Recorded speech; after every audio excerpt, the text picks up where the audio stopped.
I want you to first help us understand how was your childhood. I am bringing this question up from the premise that I see a leader in you, hands down. I had one of the most beautiful childhood. It was filled with certain innocence because I was loved by my parents immensely. I was loved by my brother, sister very much. And I had nothing to worry about. It was just play.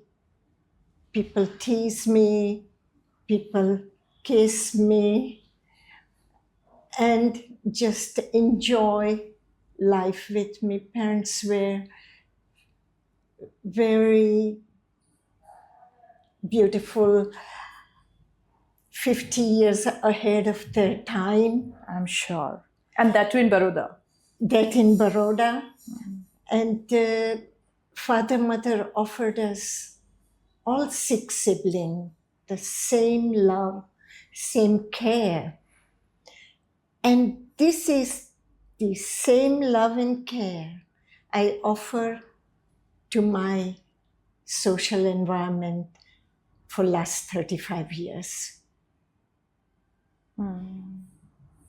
It is, if I did not give this further, it would not be right. Such love, unconditional, without expectations, one just offers. Beautiful childhood. Yeah. A childhood which was zero trauma. Trauma? I don't know. Even in my youth, I don't know the trauma. Yeah. Yeah. No mishaps. Yes, that's a right word to say. Yeah. Except one day my foot got caught in a cycle. Okay. That happens to all of us. And then you were okay after that? No, they had to put a bandage few days, and then it was okay again. Yeah. And you go and play in the dirt of India. Yes. We lived on a small farm with our parents. Oh, wow, lucky. Yeah, and there it didn't matter. Correct. Yeah. What were your thoughts when you were growing up with respect to a career? I had no thoughts. I was also totally bored, and I didn't like going to school. I hated school, one can say. Mm-hmm. That's one thing I hate. I have had outcome of nightmares of sitting in a school. Really? Yeah. And when I see today's young children going with a big rucksack, with so full and totally stressed, I said, thank God I didn't have to. You are not born in this time to go to school. Right. They actually carry double of their body weight, you know. And yet, true learning of life happened between father, mother, and Bhagwan. When I say Bhagwan, I mean Bhagwan Shri Rajneesh Chandra Mohan.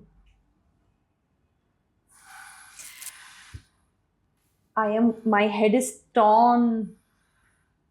It's falling apart the more I'm trying to understand you.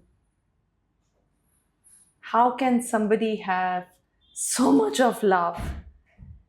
I went on with my team to research every corner on the internet to find this person, this human being that is you, losing even once her temper on this man who you still call Shri Rajneesh Bhagwan. What is this love? That is out of this world. It is. It is. As I speak with you, I have wet eyes because we begin with romance, talk of romance. And my true romance was Bhagwan, his work, his dream, his Rolls Royces, his jewelry, you name it. It was his always glasses, his watches, his followers. It was always his. Mm. And what a pleasure when I say, Sheela, what did you bring me today? Just this, Sheela. And that was enough. this is the love which is written for Meera, for Krishna. You know that. I'm not trying to compare. Well, I want to protect you and advise you, don't say it again. People may attack you. I am sitting in this conversation to take your energy back in the world. All the good things. All the good things. Something, and that is why reading books, reading memoirs is the most powerful thing anyone can do. Because in one life, you cannot experience everything. But you can experience a lot more than what we are used to. Correct. And I would say to your viewers, do not underestimate your own life situation. There are always opportunity. Just have correct eye to judge it. And move into it, and you will see the third dimension of life. And what is that? And that is live life at any cost. You keep saying you are not spiritual, but whatever you're talking is the essence of spirituality. You understand that, Sheela? I'm sorry. People actually who pose themselves to be spiritual gurus, they don't talk this. Well, I say, I'm sorry for my talking like this. No, you should But continue. it is coming out of me. I have not prepared. I don't prepare. I sit in front of a podcaster, especially a beautiful one like you, and what comes out of my heart, I say, without fear. Absolutely. Ma, I have a very, a very simple thing to, not a question to ask, but a reflection on your journey now. Ma, I want to not really ask you a question, but I am just putting a statement in front of you that though you may not like it, because all I see is every second line, there is love for Bhagwan coming back. I want you to just postpone him a little bit. And we will stick to your childhood, which is, you said that studies were not your cup of tea. And career, you never thought about? No, I never thought. So then what it was? Sport. Okay, let's talk about it. Yeah, I did some gymnastic. I also did 100 meter, 200 meter running, long jump, and few other things I don't know. This really explains that at your age, at this time, the way you walk. Age was, I started doing those things when I was 7 years old. As a kid. 5, 7 years old. And I also played in interstate Kho tournaments. Oh, wow. Team play. So sports attracted me, and I did well also, if I have to say it myself. But once I left to US, How did that happen? What's that story? that's my father's decision, that he wanted us, all 6 of us, one by one, send them to West for education. Okay. He was very education minded, and he wanted us to have the top education. But there too, I didn't like the required courses of the university and all that, because my heart was in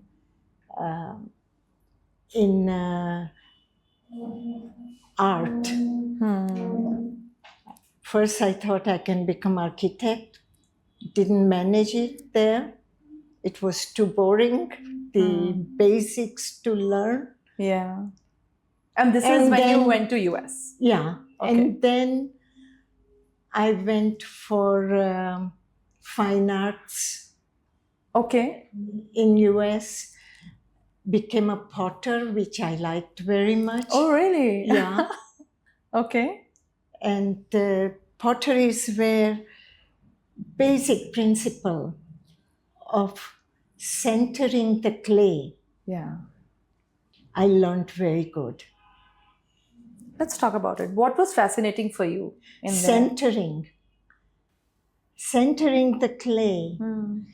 And now when I think about it, I center people. Wow. If somebody say, and I have a reputation of stabilizing people.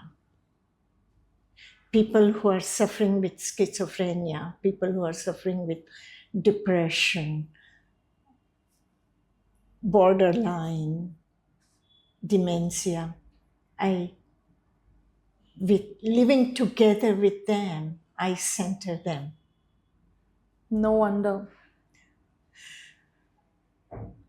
I tell you, that is what was existence present to me to begin new. And I did work diligently, which is also something I have learned from my parents and Bhagwan. Oh, Bhagwan is not going to come. Oh, he doesn't come. I just wanted to see if you can speak without Bhagwan even for 5 minutes. You failed. Newsflash.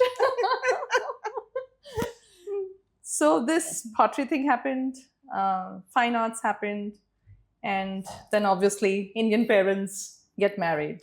No. Then? On the contrary. Okay. Our relatives were giving my mother trouble. Okay. Now we were 4 sisters and 2 brothers. I was the youngest. Okay, safe. So they were making pressure to my mother. Your girls are all grown up. When are you going to find men for them? Yeah. My mother said one thing: go talk to the father. It's not my department, go talk to their father. Yeah. And father would say, why would I find a husband for them? Yeah. Am I going to live with the husband or they have to live with him? Yeah. And which means they should find on their own. And we had all the freedom. Wow. In my book, I write about by my own rules. Yes. A little paragraph about my father.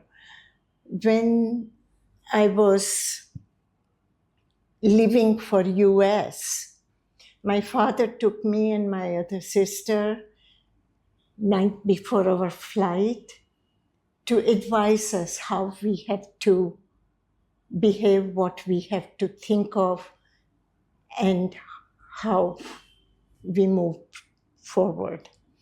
And there he said very clearly to both of us that you both are going to be of the age soon. Don't marry the first man you meet. Very clear instructions. And don't ever allow a man to abuse you or be violent with you. You can try out the man and find a compatible person to your nature, your moods, and your person. Now, this advice was given to me at the age of 16. Exactly. What did you from understand my father? from it? Yeah. And two of us had a good, nice husbands. No, we'll stick to father talking to you. So, okay. Did you have any questions to him at that time? Or no, too shy. And father always demanded from us, when he talks, we have to look in his eyes. And this was a bit embarrassing. The clarity that he was giving us opened our eyes. But you could not look at his fierce eyes. Yeah. And he reminds you, look at me, what I am saying. I can still see his eyes. That's the impact of a parent on a child. And such good advice. It's relevant you today. Are going to stay with the man you will marry. Then you be aware of these things.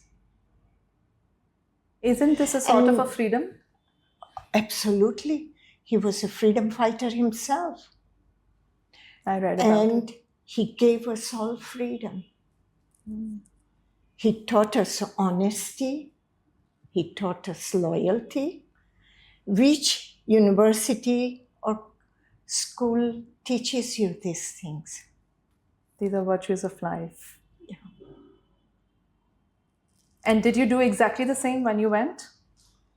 Yeah, pretty much. I fell in love with a young man. It was sort of like first sight love affair. And we got married.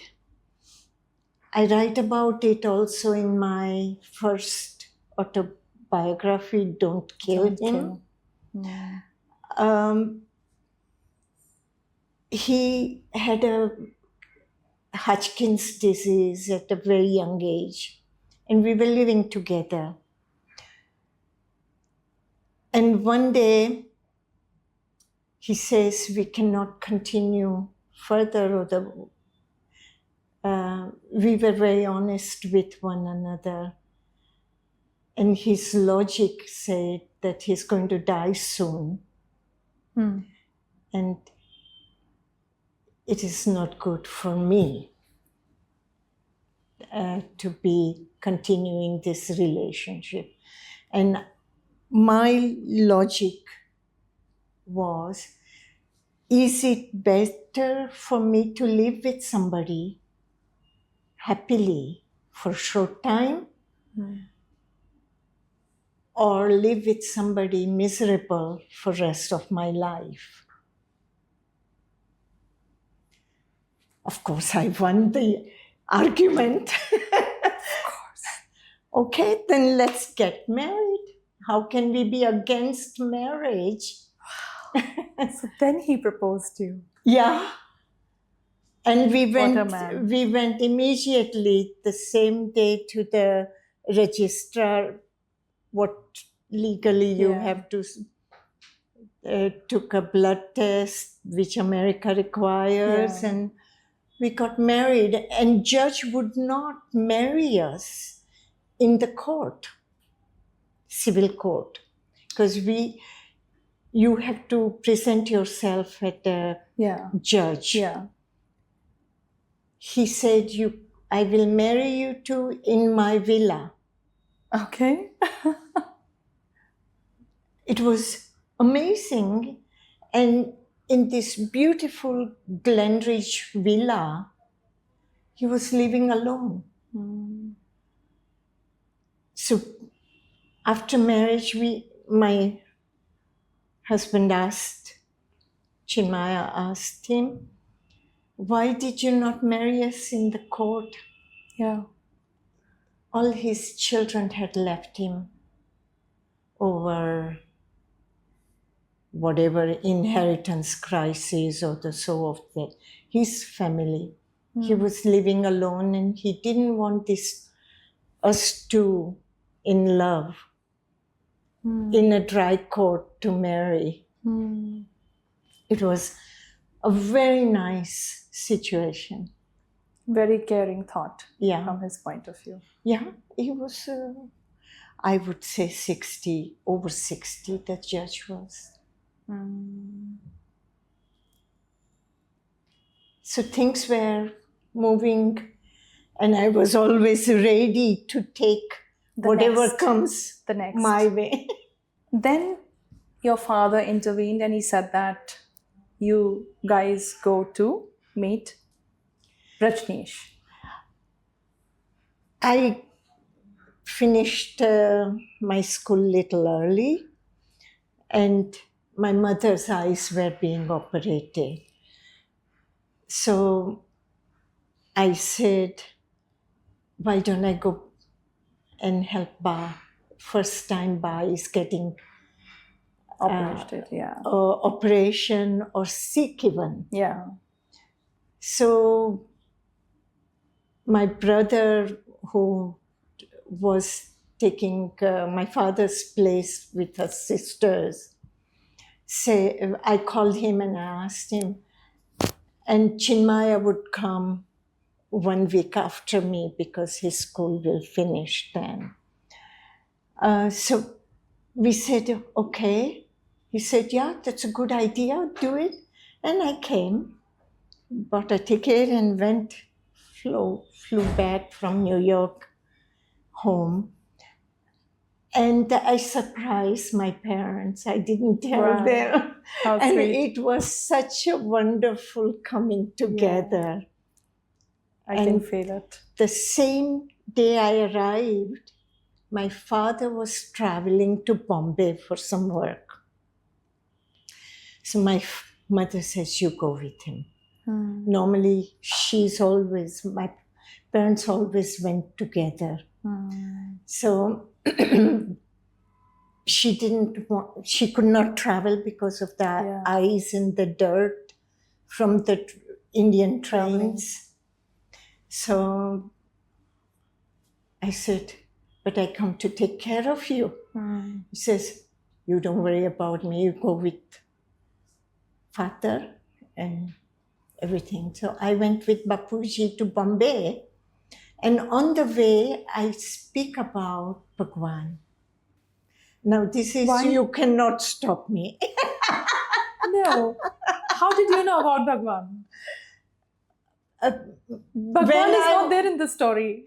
He is very much in the story. When I was 16-year-old, I had gone with my father to listen to Bhagwan public discourses. In India? In India, before I flew away. Okay. And now I'm back. So this would be a few years? 5 years. 5 years and you come back. Yeah, and I said to my father, remember you took us to listen to it. Can we go see him again? What was this calling, by the way? Why did you think of him? I had been thinking all 5 years, every now and then. And my father always sent us books from Bhagwan, booklets of Bhagwan. And they all had photos of him. Yeah, yeah. And it was wonderful to look at him. Yeah. So and Bhagwan was living on a pedder road. Yeah, yeah. My cousin sister, where we were going, her villa was opposite Bhagwan's woodland. Oh. How convenient. Yeah. That means Bhagwan is calling me. Seems to be. If we believe in things getting manifested. Yeah. You are actually, I mean, if I look at you also, look, I have never met Bhagwan, right? Right. So he has been not a guru, but somebody who is, you know how you have comfort food. Sorry to take this example, but when you're done with everything and you want to have your dal chawal, or I don't know what is your comfort food, right? He's like that. When everything is happening around in the life and you're in the midst of everything, you just say, okay, whatever he's talking, let me just look at him. He's talking, and you're happy with whatever he's talking. And then the talking starts making sense to you somehow. This is my experience with Osho. Okay. So, and you just, of course, start loving him because he speaks with his eyes. He has a beautiful voice. Of course. And his words are divine. We'll come to that. We'll come to the love part. So, of course, you had so much of information coming. That's what I wanted to know, that what was that longing? So you had these things coming and then you reach? It used to often happen in my studio when I was throwing pots. I wasn't throwing pots like that. Making and keeping. Yeah. Get it? Just to clarify. Suddenly, my foot would stop. Okay. I would freeze and I would have thoughts of Bhagwan. Unwanted or unthought of it.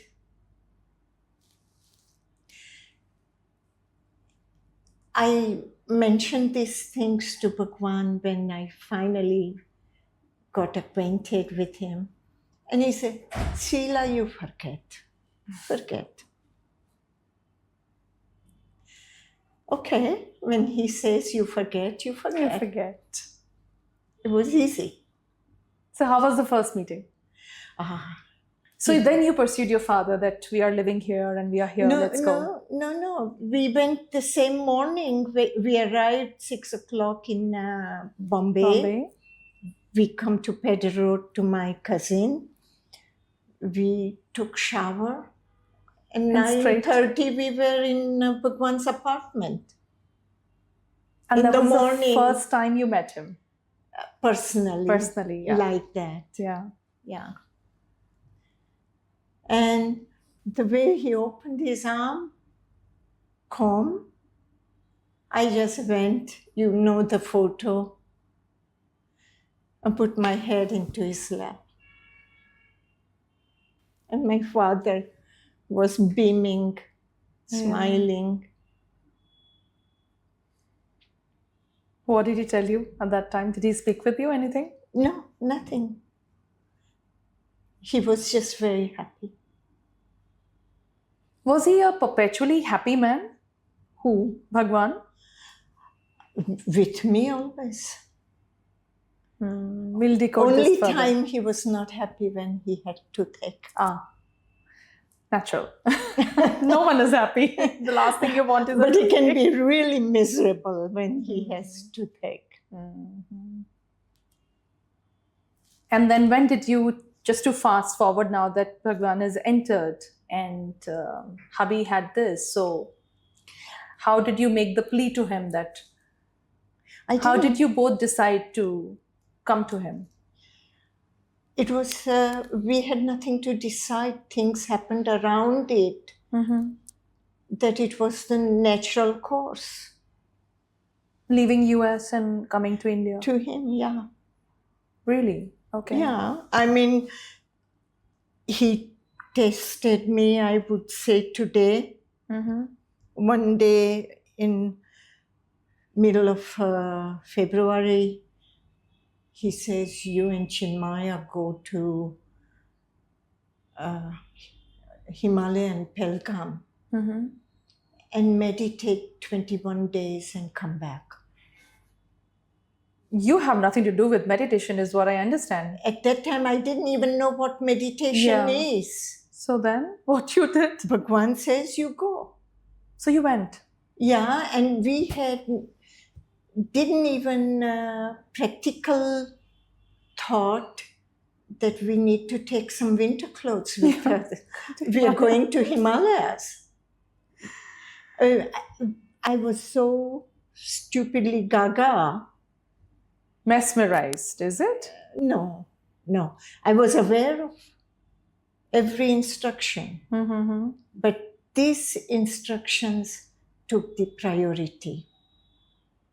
Then the thought process. My mother gave me beating for that. Of course. Once you came back. Once I came back. Yeah, of course. That's what mothers are there for. They understand where you're going wrong. Only if kids can go to mothers before. And you won't believe the Srinagar, there was heavy snow. Some stranger comes and guides us. We were totally naive. Yeah.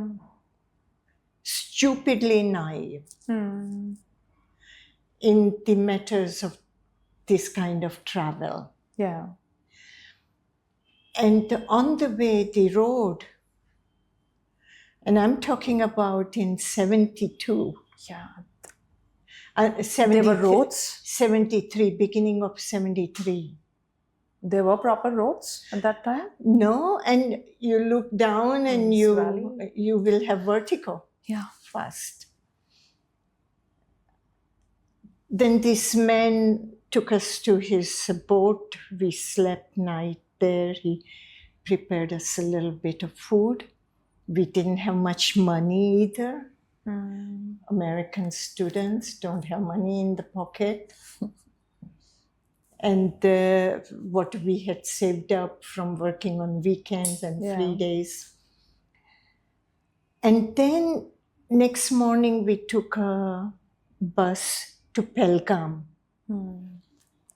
because Bhagwan wanted us to go to Pelgam, visit the tomb of Jesus, and then stay 21 days. Around it? No, in Pelgam. In Pelgam. Somewhere. Yeah. And he had spoken about how Jesus had come to, after crucifixion, to Kashmir region, and this Red Sea scroll had talked about Jesus and his journey. So in a short form he had. So we were very excited. It was something new. And Chinmaya is dead sick. He's suffering with Hodgkin's. Yeah. And we didn't even have enough possibility to buy vegetables or something to eat or so. But this man who found us, and it was the last bus coming from Kashmir. But we were taken care of, one form or another. How did you manage without money? As you said that there was not much of money, just food. No, just some food and you could. Ticket we already had. travel ticket so something like that. But we were very careful about spending, and there was nothing to spend on. Yeah. And this person who found us coming out of a last bus, he gave us the blankets, then prepared us every day the charcoal, fire, this little pot that you wear under your poncho or the shawl. For cold. Yeah. Oh, wow.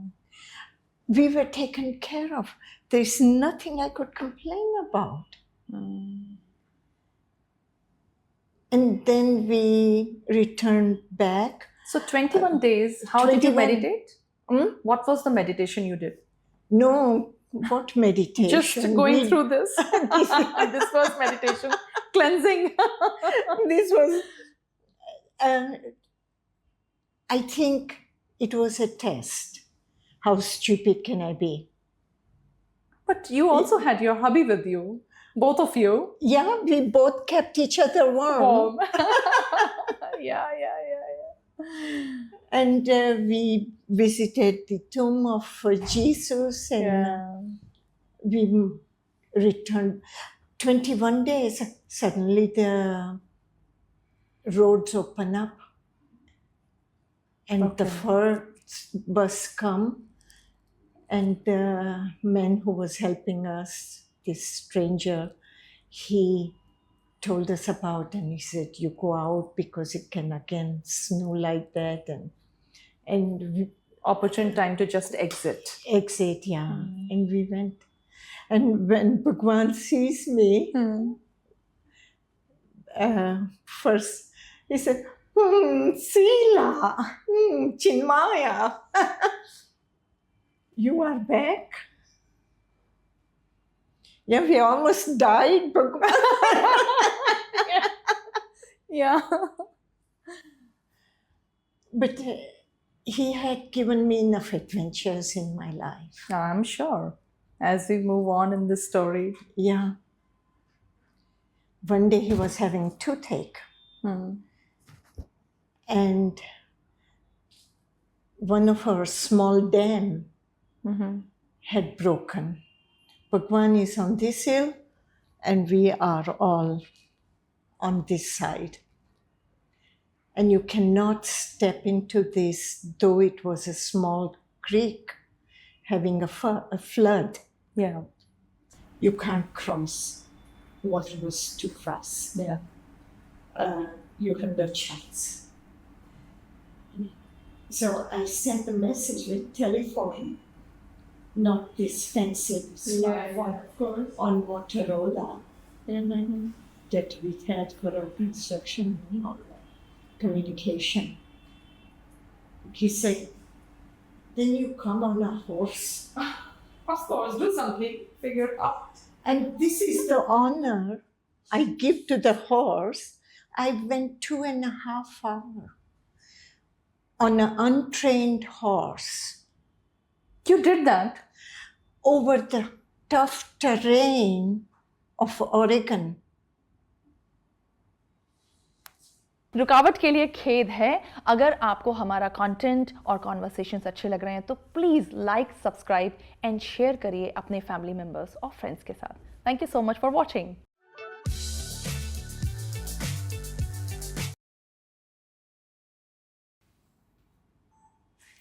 Sheela, come back to India. Wow. You know, it's so much that it's so difficult to even understand. This passion, I don't understand even today. Yeah. Once in a while, my brother, sister tried to joke about it. Yeah. And say, how could you be so stupid? How could you be so stupid? My brother won't teach me bridge because he thinks I'm stupid. And behind my back, they all are so proud. Of course. For a reason now, they say love is blind. Love is for blind. A reason. And now they also say that everything is fair in love and war. I think that story has to begin now. Well, I don't go for that statement. Everything is fair in love and game. Because I didn't play any games. Though I was a sportler. You said it. Yeah. I didn't play the game. I just followed my heart. And that's no game. So fast forward, you both shifted to Pune Ashram, you and the hubby, and you started living there. We first were in Bombay. In the Bombay 4 years, 71 to 74-ish? Sort of, end of 73, 74. I remember, wow. Yeah. Bhagwan was there and we all lived nearby. For me, it was easy to stay at my cousin's. Yeah. So we stayed there for a while. Then he sends me to Kashmir. I come back. Correct. Then he said, now you go and spend some time with Baba Puji. So I went again, came back according to his time limit. And then suddenly he said, he put me together, me and Chinmay both together, and 4 other foreigners. There was a German woman, there was a French woman, there were 2 Britishers, and we were from America. Yeah. And we were to live together for 3 months. Okay. In a 1 room. In Bombay? In chapati, not chapati. Chapati, yes. Chapati. Yeah. Oh, in 1 room? All in one. The room was slightly bigger, but each corner we had our beds. And he did this with everyone, or it was just we were selected? You were selected. What do you think what was his... We didn't even know what we were being selected for. Yeah, we didn't have any idea. One morning, I see Bhagwan. Every few days, we were allowed to have a personal contact. And he says, Sheela, Chinmaya, you're going to be taking part in this group. My heart sunk. New assignment. We were all young. Yeah. And what was the apprehension? Come on, tell me. No, tell me, Sheela. The cleanliness and all that, my job was to watch for a person who cooks, that they do it properly. Does it properly, and this there were one person was the big therapist, and another was this French girl was thinking she was having spiritual experiences, and she's always screaming. Every day screaming. It was like, you have no peace and quiet. And when we sit down to eat, there were no manners. The other people, they would just pack everything on their plate, not think that there are other people also. Yeah. I felt like I was among vultures.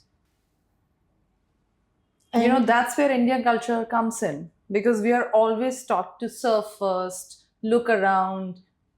These values are Indian values. Right. We are always taught this. 3rd day, I was already at I went to Bhagwan and said, I can't live like that. Yeah. I can't eat like that. it's like vultures. I and Chinmaya would go out and eat in a restaurant.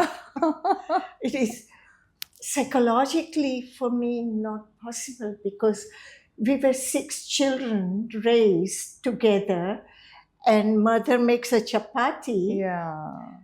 Half goes to one, other half to another, next one half, and comes That's round the beauty back. of Indian families. Yeah.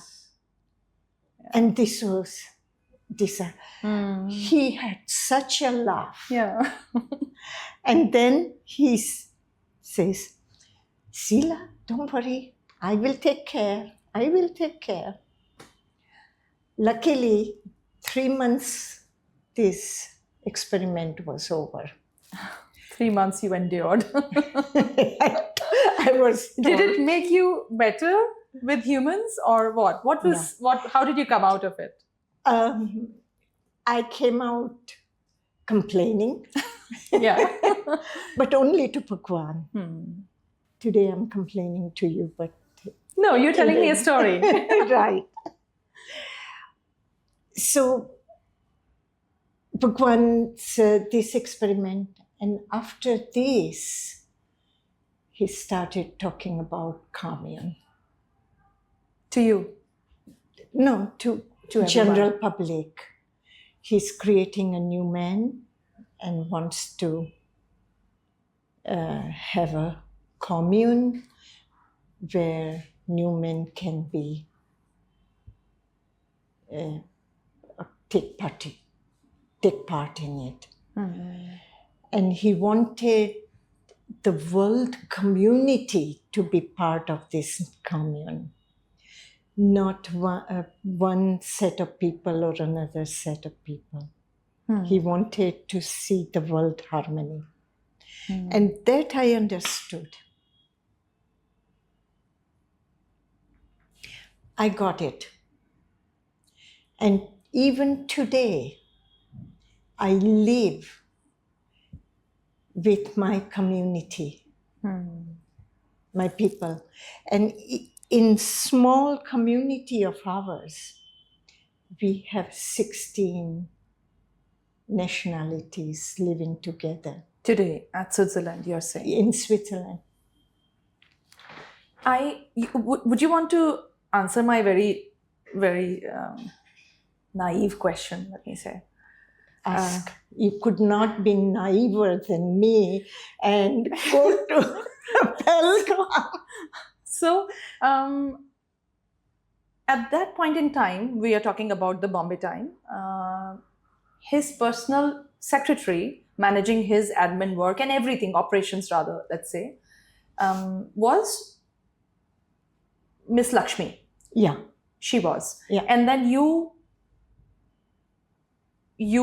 entered the commune and he gave you this assignment to live. That's how it all began. Right. I am seeing it as he trying to see, as leaders, sometimes we have to see the dedication of the person, how much they are ready to give, how much they are ready to put on the table and stuff. Yeah, he's testing our... kind of testing.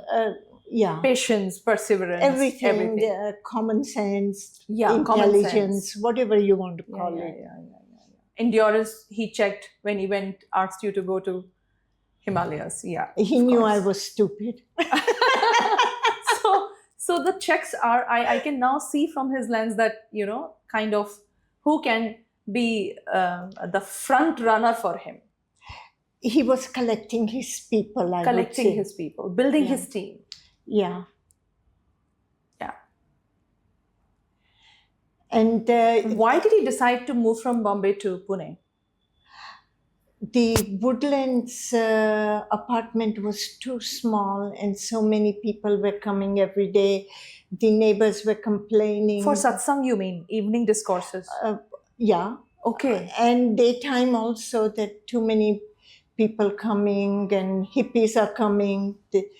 In this time, the normal average people are afraid of hippies and things. So they forced him out of Bombay. How did people there was no social media, there was no digital, there was no media. That was the miracle. How did people even got to know about him? When you look at my story, I had just gone to visit him before my departure when Bhagwan was giving a discourse. Yeah. That was only contact I had. Yes. And somehow that contact bridged the time. The impact he had on people. Right. I get that. It's a remarkable story. It is one of a kind. Of course. And it has given many people, individually and collectively, the ways of life, opportunities. Yeah. And some took it, some didn't take it. So he then decides to, since the commune or the community is becoming big, let's move to Pune. And he said, future is in small communities. Something we speak now. Yeah, small communities. Niche. Yeah, and the concept of being there. I am there for you, you are there for me. And on that basis, I have started my community. And we are sustainable. We are functioning. Yeah.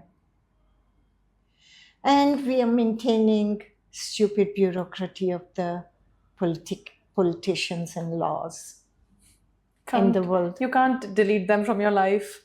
Right. So I'm using that line because that's what you would want to. So that's what even Osho kept saying, that so this conversation is not about him. So, but this is more absolutely to do with you. Now I understand that the love is building, and you say that it was love at first sight, love of all kinds, love of, there are people like Karan Johar asking you if it was platonic. I am not interested in asking that, because love is love. Right. And when you say, please. Karan Johar had asked me, is your love platonic? I said, and you give him chocolates. Which, that was a very good move. So, somewhere I feel that India still needs to kind of ask little more mature questions. We are far more educated than what we were in the past. And that is what I try to kind of maintain, that there should not be any question which is just for somebody to get views, sensationalism. Here, there is somebody, I'm asking you so many questions about how you ended up loving him. Is the only reason is love is love. Nothing Emotional, else. physical, mental, whatever, love is love. You don't have to mention it in any other way. Right. And now I am with your story that you are narrating to me, trying to understand that love is blind. Love is making you do things that is out of your comfort zone. So all the people who believe and feel that they are in love, if you are questioning your partner or your husband, wives or family, anything which is discomforting you, then you please re-question yourself. Maybe you're not in love. Right. Because when you're in love, the problem is nowadays, the word love has become cheap. Young person comes in his or her puberty. Yeah. They have desire for sexuality. Yeah.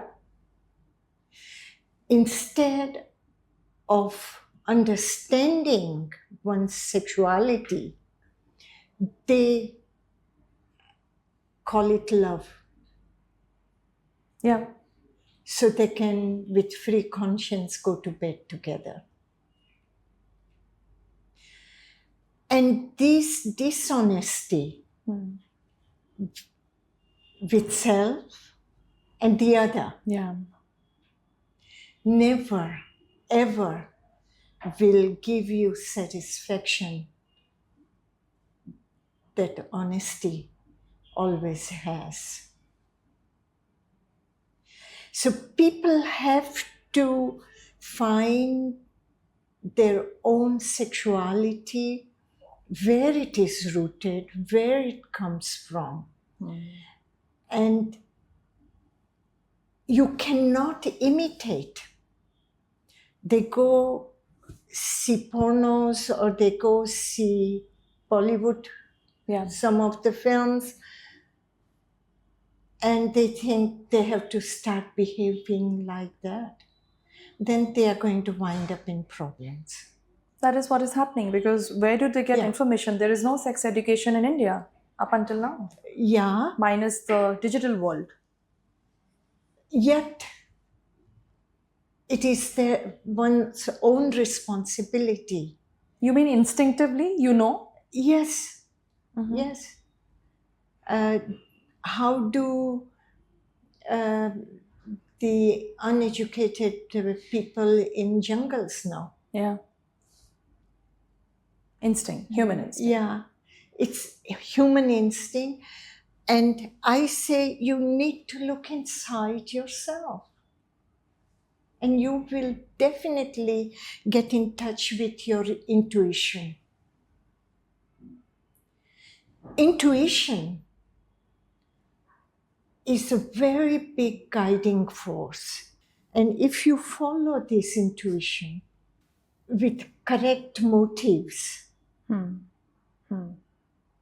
you will reach your goal sooner or later, but more sooner. How does one tap into the frequency of intuition and know? Intuition is a natural process. When you are unsure of something,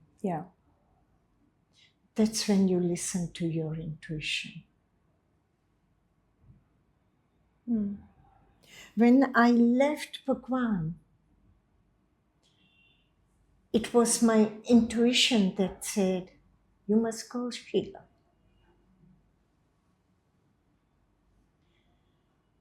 Your work is over here.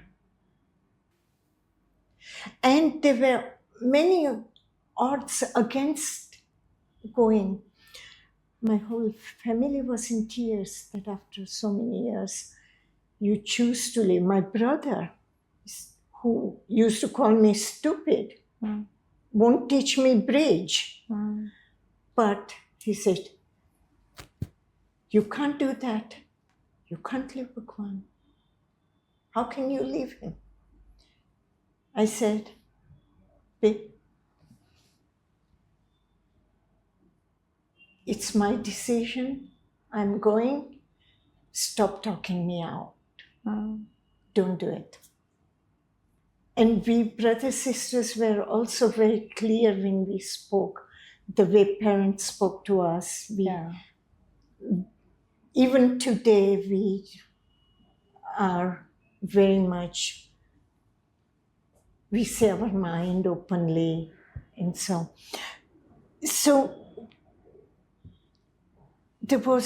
I was a powerful woman. If nothing, the luxury and power should have held me back. Of course. They can take it. You left empty-handed. Sheela Ma, I'm taking you back. So I'm fast forwarding on the Pune episode. Just one question in Pune. See, I'm not going on the stories that are already there or any information which is already there. In Pune episode of, I believe, more than 10 years, for over a decade, Pune Ashram was there? Whatever time. It was the longest time for the ashram. Pune Ashram was 10 years, 74 to 80. 81 you moved to Oregon. 80 actually we flew out, I think, but I'm not sure. So the longest period. Now in Pune, I have only one question to ask you. There were therapies wrapped around in different ways. But here I want to ask a question from the point of Osho.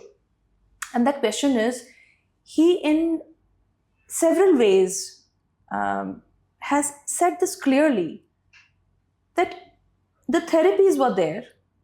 Hippies, Firangs, West, foreigners, anyone, whoever. He always welcomed everyone. He never said no to anyone. But he clearly mentioned that Indians, because of their culture, because of their upbringing, because of what is taught to them, they simply know and they can manage, those human beings can manage with meditation. Whereas he had his very strong views of the broken families and everything in the West. So he was very clear that if there are those therapies that involved those things, I know what people will understand what I'm talking about. It was not compulsion for everybody to get into it. Was that right? This is correct. The different New Age therapies that we brought in Pune. Which were? Which year? Which were? Therapies were? These therapies, encounter group, the primal, Vipassana, or Reiki, end. Rolfing. All these therapies were a sort of binding this traveling group of people.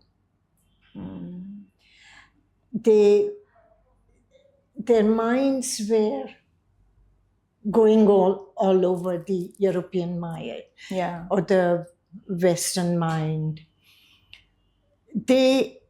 When they go on vacation, they need also activities. Correct. Otherwise, you can't meditate the whole day. No. Their vacation will be ruined. Yeah. If they are a couple, they will break up and come home. You mean people were coming to Pune Ashram for vacations and therapies? Sort of. So it became that way. Not to seek enlightenment. I have left everything. That's too. That too. Okay. Bhagwan gave discourses in the morning. Yeah. So then the part about meditation and enlightenment. Correct. After this, Bhagwan gives them therapy groups. So the activities, and they are resolved. Correct. Through the therapy. Correct. So they become calmer. They see another dimension. And that was our sustainability, because they brought money. So Bhagwan did perfect marketing.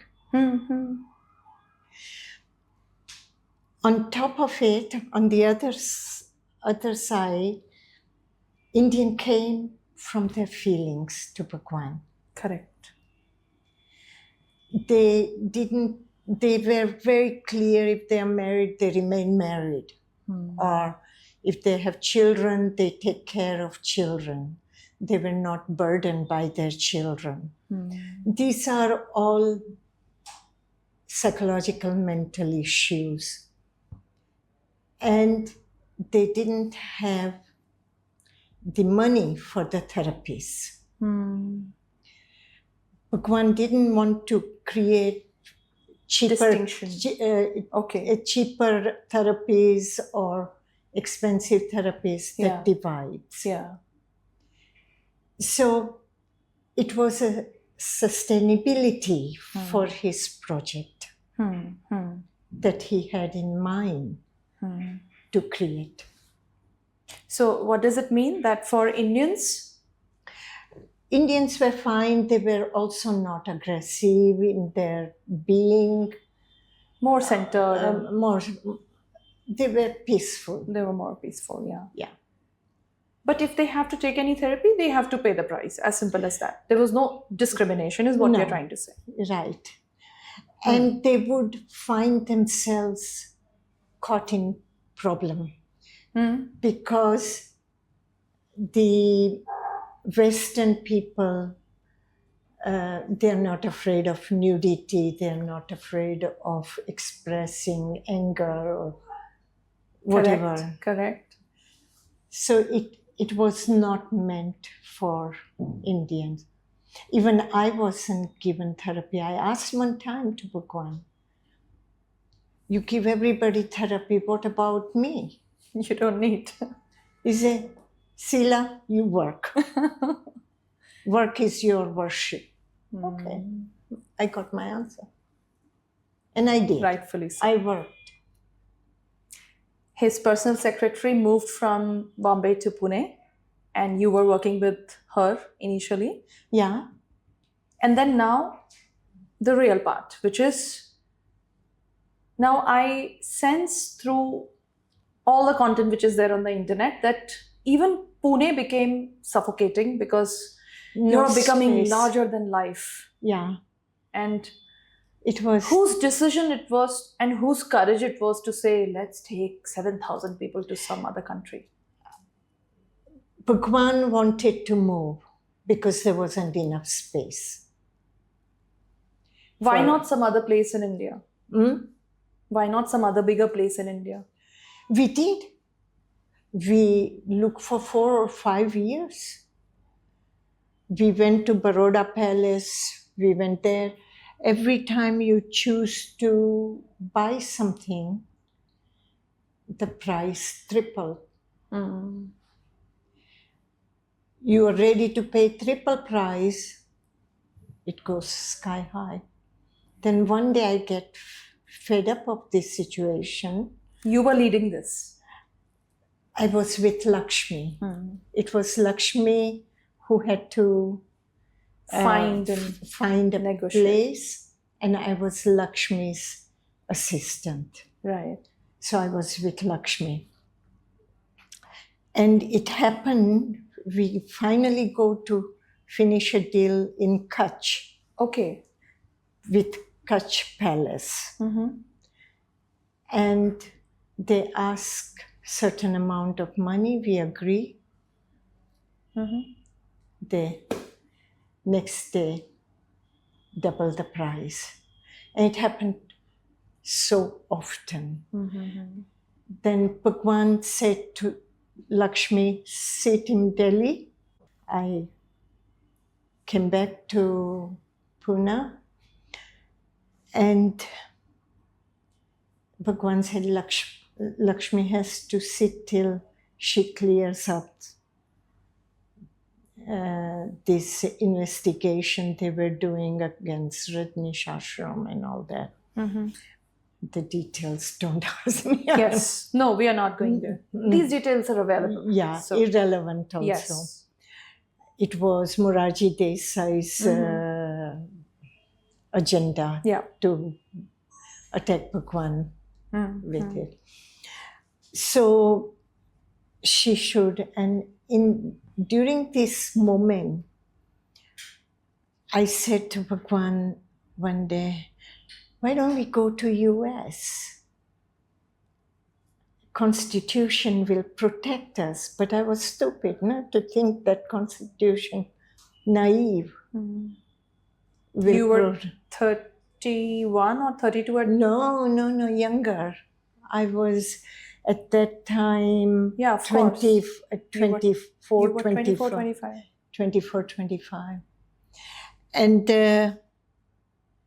Bhagwan said, okay, Sheela, you arrange. And you won't believe I managed it. I moved, he said, and you have to move me out of here in 3 months. And I said, 3 months? Okay. He gave you full power to do the deal, buy everything. How did you find this rural place? By the time we arrived in New Jersey, Yeah. where first place I had taken Bhagwan. Okay. He had given me 6 or 8 weeks, which next day became less, next day became even less, and then was only 1 week. If in a normal scenario, if any other leader or a boss would do this to their people, will start complaining and calling him, there is no work-life balance. You have hands-off approach. You don't know people management. You are pressurizing us. How can we work so much? It was good that I didn't know any all of management. this. It was good. Yeah, it was good. Otherwise, I You could didn't not know manage. And then what happens? Ignorance is I bliss. found the land. We are negotiating the land. Yeah. In a non-digital way. In a find hotel everything. room like this, Yeah. sitting small. Haggling on price because it wasn't cheap land either. And I have to... Today's the last 7th day. And you could not go back to him saying it'll take more time. No, wait. 6 o'clock in the evening, Yeah. I get a telephone Yeah. from Bhagwan's nurse, the caretaker Yeah. of Bhagwan. And she says only one sentence. What was that? He knew you could not do it. Oh my God, this is hurting the This ego was now a of a performer. taskmaster. I could not do it. He told me, and I say I can move mountains if he supports my back. Yeah. And I moved mountains. I did it. I afterwards took a flight and came and... How did you get this confidence to negotiate such a big deal? My one brother helped me negotiate. And you learned on the job? Learn on the job, yeah. My brother said, don't you talk stupid. Don't talk about art and love. Do the business here. Focus. And then you cracked the deal. You zeroed down on Oregon. Yeah. We did. Then, So it went. And then next day I came and I touched Bhagwan's feet. 8th day. I fell into his feet. Yeah. That it happened as he wanted me to do it. Thereafter, I have to send my first $50,000 to... $50,000? Yeah. To the owner of this land as a goodwill and pre-contract. Yeah. That's all I had in bank when I took Bhagwan from India out to hold me over till I collect more money, donations and things. Yeah. Bhagwan then takes my arm and says, Sheela, come. He takes me to our driveway of the castle, and says, I bought this for me yesterday. The bureau from... Yeah, Cornish convertible. And I told, he was so proud, and he told the That dealer, was his first one? No, that was third one or second, third one. He says to the dealer, Sheela will come tomorrow and pay you. I go like this. This is work challenges. Yes. Work challenges. And then he shows me a red Mercedes he bought. And this is for you, Sheela. Yeah. And you should have seen the joy on his face. Gifting it to you. And as money needed, somehow it arrived and we moved forward. But we are talking about a very serious big money here, because when I am amazed to see the timelines, because whatever you are telling me, it all just happened in few years. We are just talking about like on a higher side 2 decades, especially the Oregon. When you were in Oregon, then you started and constructing, and we did it very. I'm really talking to a woman who was listed next to Indira Gandhi as top 5 most powerful women in the world, and for a reason. You went ahead, you went to America, you removed their board and said, this is Rajneeshpuram. Wow. Thank you for enjoying with me. The women world over need to take your energy. It was... I cannot do it again. I cannot. It was one of a kind, one situation only in life. Again, a very crude question. Sorry for asking. But I understand that all the therapies that we were doing in Pune Ashram, which was again helping people, and people were happy to pay. You never put a gun on somebody's head and said pay. Voluntarily, they needed those services, you provided those services, and there was a payment. But it was so much of money that then the last number was 95 Rolls Royce? 96. 96?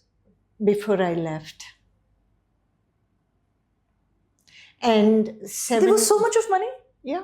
From all over the world? You remember any big donation or somebody just saying, take my money? What was happening? We have seen people going back. There have been some large donation, but our festivals produce money. We were becoming self-sufficient with farming and this and that. We had a very creative and competent group of people. Yeah. I was managing a stupid woman. That's how they felt about me. They were business leaders, right? They could create revenue out of everything. Yeah. You're talking about finest of business leaders. Yeah. We had hotels, we had shopping mall, we had in restaurants. Just 5 years, you did all of it. Yeah, yeah. And all these service ideas were mine. They were not Lakshmi's. They were not other people. I found the housewife type women in community. You called them moms, I believe? Yeah, genau. Yeah. And we did a lot of it on common sense. Sheela, now that we are in Oregon, and from a work point of view, I can see now the operations have gone all up. There are also news reports that Bhagwan would sit and do press briefings where American journalists would come in their own choppers, and you had to make arrangements for 100 jets, private jets landed. And what was that all intensity? What were they trying to ask him? The problem was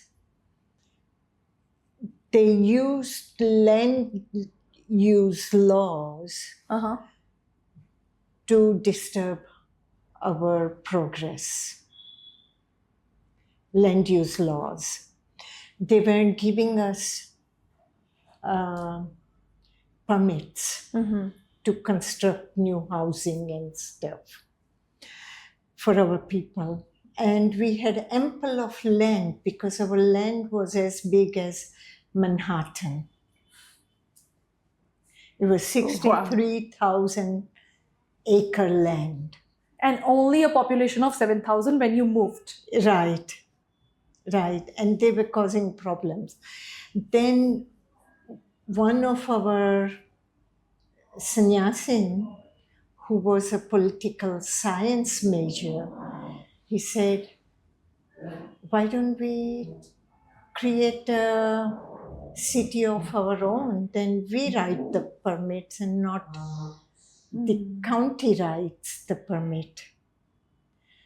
So I said, okay, we will ask Bhagwan today. Yeah. And so I went and I told Bhagwan, he gave me the name already. He says, call it a Rajneeshpuram. That's a good idea, Sheela. Then 19 miles away from Rajneeshpuram, there was a city called Antelope, which is not a city, it was a village of maybe 40 houses or something.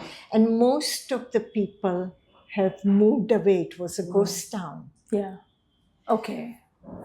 And for us, that ghost town was interesting because our people travel from Europe to Portland. Yeah. They take a bus or a flight from Portland to Rajneeshpuram. And that's a good place to stop for coffee, Pit stop. tea. Yeah, before ending their trip. So, and most of the houses were for sale. Yeah. So we said, Bhagwan said, buy it off. So we started buying those houses. So for this large an operation, in any standard or any simple office or a business, you would have financial experts, CFOs. Bhagwan's crowd was elite, intellectual elite, well educated. You mean this was also the crowd and hippies were also the crowd? But hippies were later on became yippies because of their professional knowledge. Oh, okay. The hippies came because they weren't satisfied with their lifestyle. Correct. Hippies then got reformed near Bhagwan or recognized that they need to earn money again. Correct. They went back to their profession and became yippies. It is how it was. So the structure was that all the instructions from Bhagwan are coming to you. And I would bring it to Bhagwan and he can choose what's his. And then you had different departments being led by these different people. Intellectual people who were who came with that experience to lead it. Right. They were highly educated. I was the only one who was not highly educated. I had no degree. I would not let them stamp me that I'm intelligent or something like that, So, to me, I'm an artist. Help me understand that. I was studying fine arts, ceramic. Yes. Was my major. Ceramic and painting was my major. Yeah. Correct.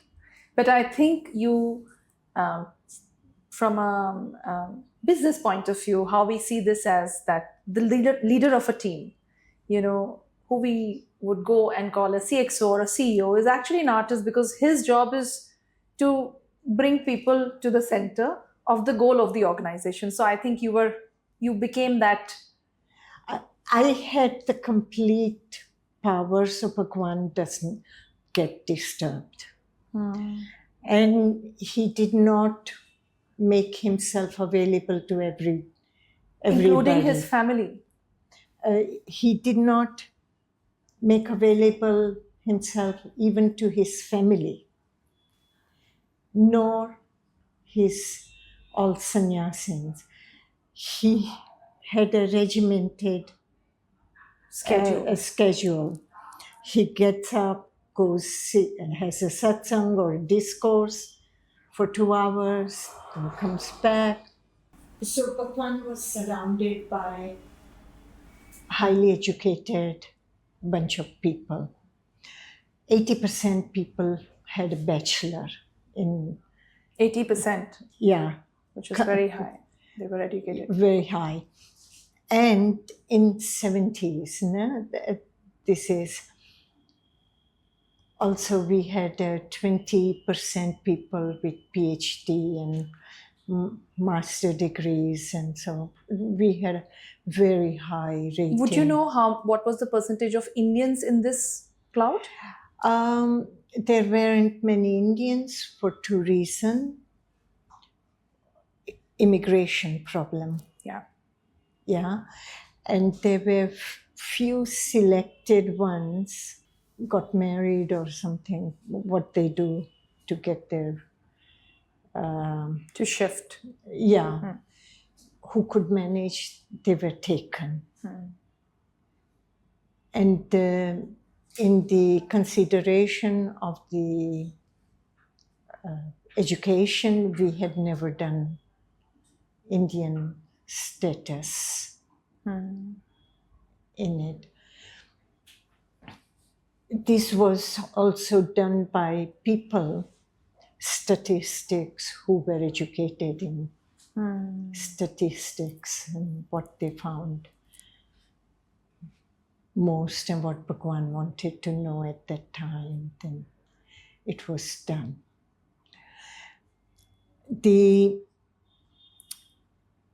Among us was one political science master's degree person says, why don't we create our own city?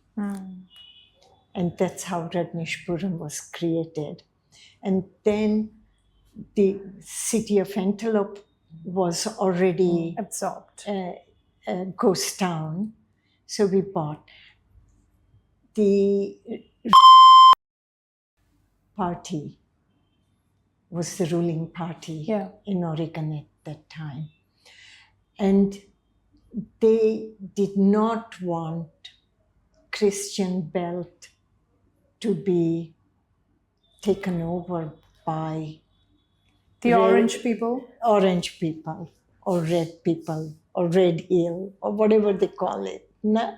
So these people were against us. We used our intelligence and our knowledge, academic knowledge, etc., and created. And it became a media event.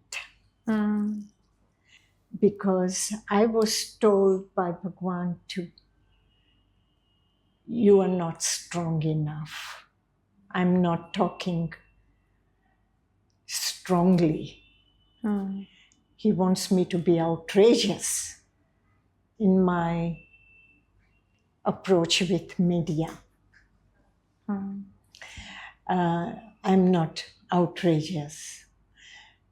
And he wanted me to be a fireball. I see a lot of you from the beginning simply following instructions. Only. And you are brilliant in execution is what I can say. What all promoters want their CEOs to be. Most. Though they say that the CEO should have their own brain, but most promoters, I see that kind of a hierarchy here, that there is somebody who had the seed idea, thought, created everything. And then he got the best CEO, the best person to go and execute things. Right. Were you using your own mind? Were you using your own mind to do things, or it was straight instruction from him for whatever you did? It was his instructions, his guidance, and then presentation, how I present it. That's you. That's me. He would watch my video appearances. Okay. And then coach me. He would, he said, once he explained to me why I need to be outrageous. Because that will bring more media. And media is expensive. You can't pay what they offer us the time with money, because advertisement is expensive. Of course. And that makes sense. One time I did, I don't know, you know, Ted Koppel. He was a big time ABC moderator, news moderator. Journalist, yeah. I did with the local politician, a show with him. And I used word or something, I don't know what anymore. Yeah, then? He cut me off. But he brought 45 new media person for interview next day.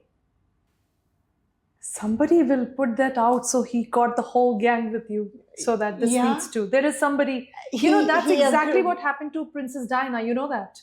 No, I don't, but I see things. And I, of course, such information I give Bhagwan.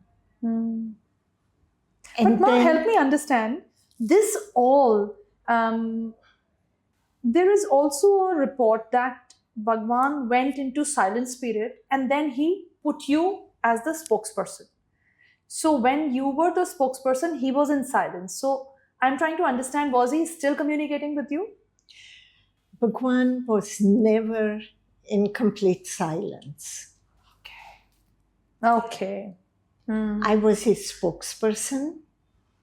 When we decided that we're going to move out of the Pune, meaning going to US. Correct. Because didn't want to create controversy. When he speaks, controversy is automatic.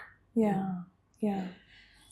So to make it easier on me to plan, he did not speak.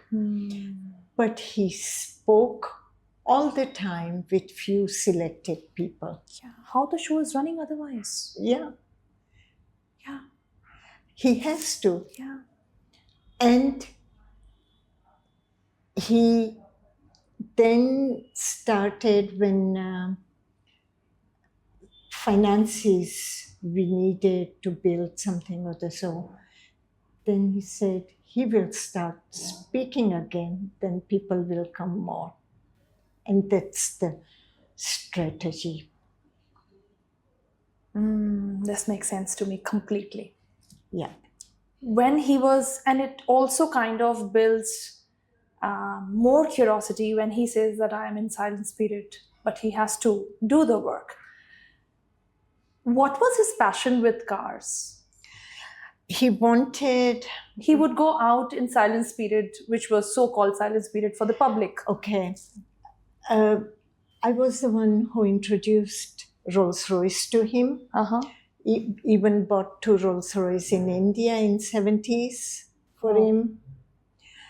Why? He loved cars? No, I didn't know he loves cars. Then? It was just the expression of love that Bhagwan should have the best.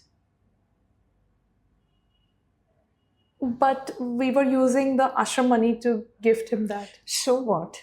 That is also unbiased, so fair enough. Like... He's creating the money. He's creating, okay. That's his money.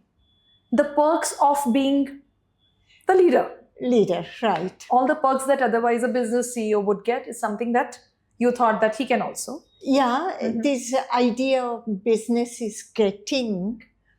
Correct. It should be for all purpose. Correct. Not just the chefs or the so get a lot of money.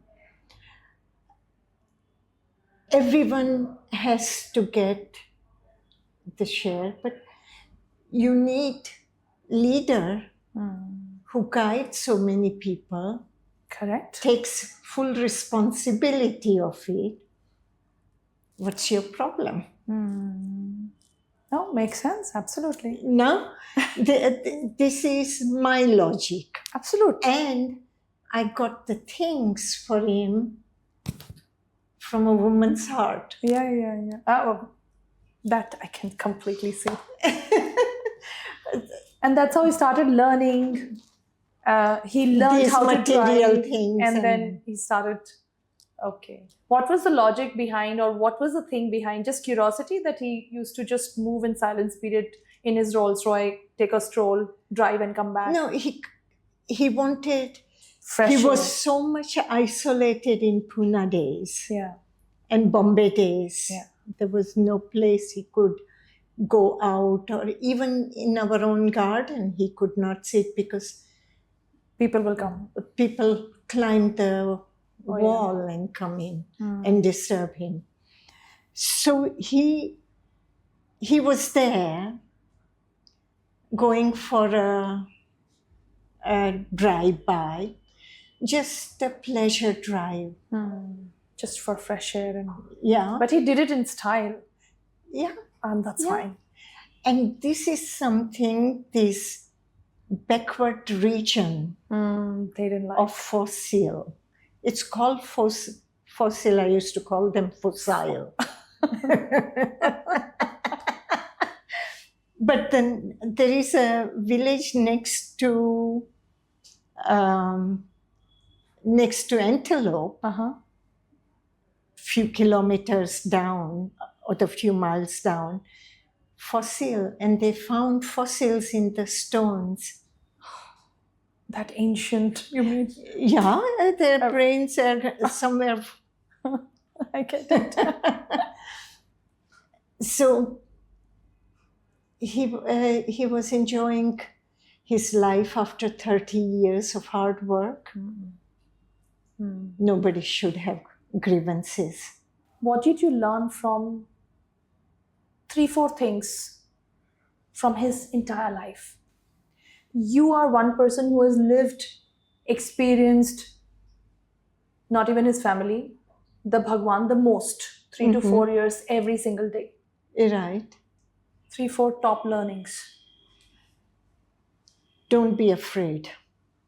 Sheela, go for what you want to have your focus. I'm not lazy. Don't worry about spirituality. When I learned the right way to respond to situation, letters, messages, and I did not filter them. Because I know how important his message for me is. I cannot take it away from his people. Sure. That's integrity. Right. And jealousy. Whose jealousy? I was close to Bhagwan, somebody else comes close to Bhagwan, one can become jealous. Yeah. And there was the first thing he had told me when he made me his personal secretary. Sheela, I put you in the place of world envy. Wow. Yes. Don't fall for the trap. And I use that even today, this trap,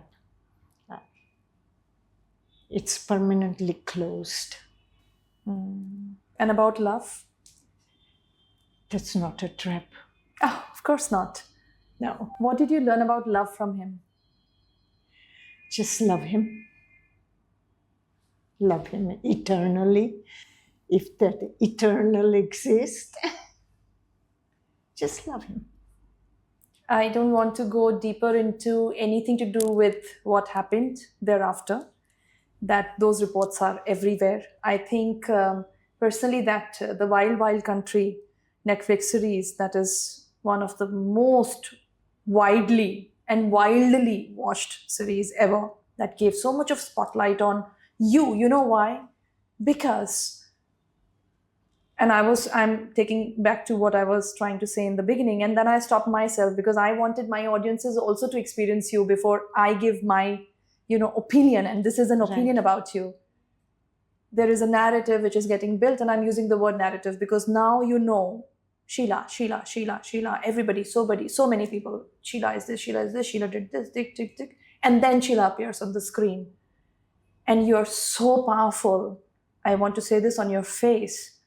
You're powerful not because you are powerful, because you're a beautiful human being with so much of love inside of you. We just reached millions of people who saw that series. Because the moment you started talking, we knew this is a loving person sitting here. We knew this person simply loved, followed instructions, and did it to the T. And in this edit, I am going to show Bhagwan himself saying this in one of the discourses. That Sheela was appointed for this role because I wanted Sheela. Sheela is good at taking instructions and executing. My reason of choosing her was totally different. She had a very practical mind, very pragmatic. She was intelligent.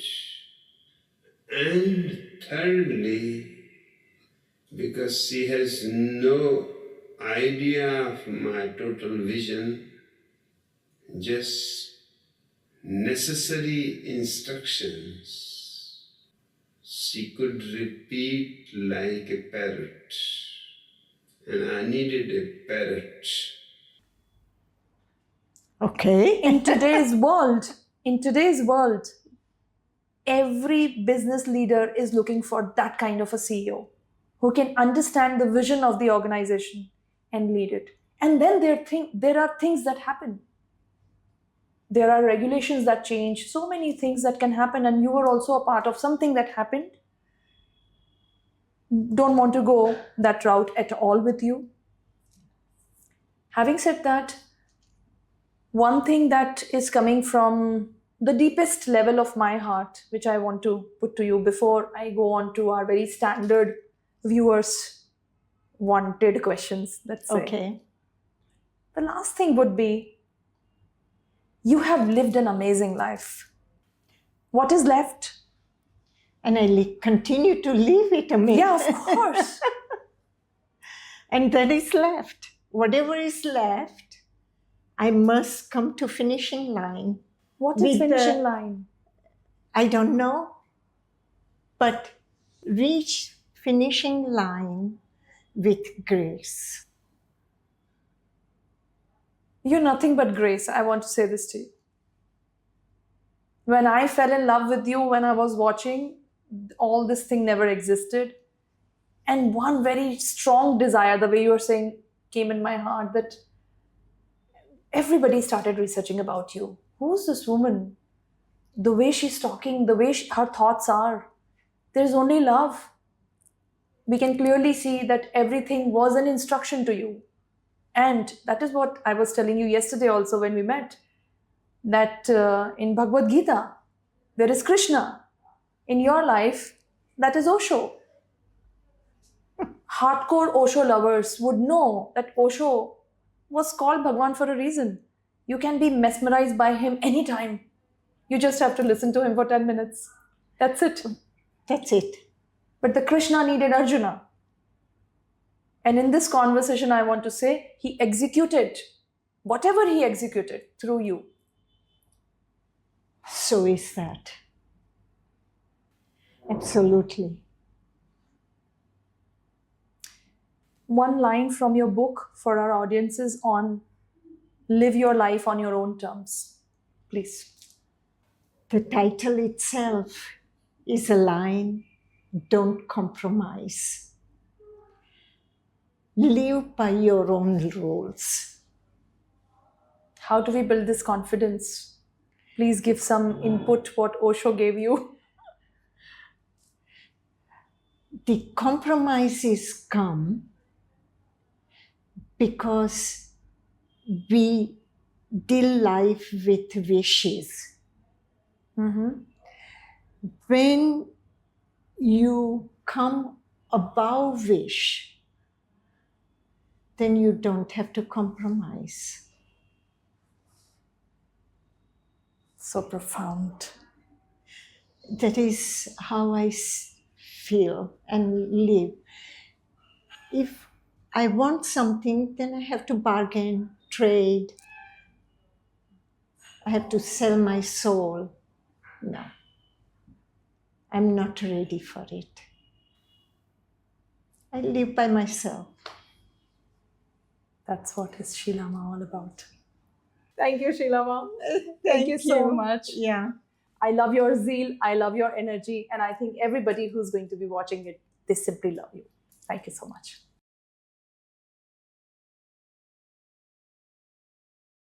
Hello and welcome to the PVT Show podcast. I am your host, poonamvijaythakkar. On this show, I bring to you conversations with leading authors and top leaders who energize the mind, challenge the norms, and awaken a purpose. It's all about conscious growth with one powerful book and one powerful story at a time.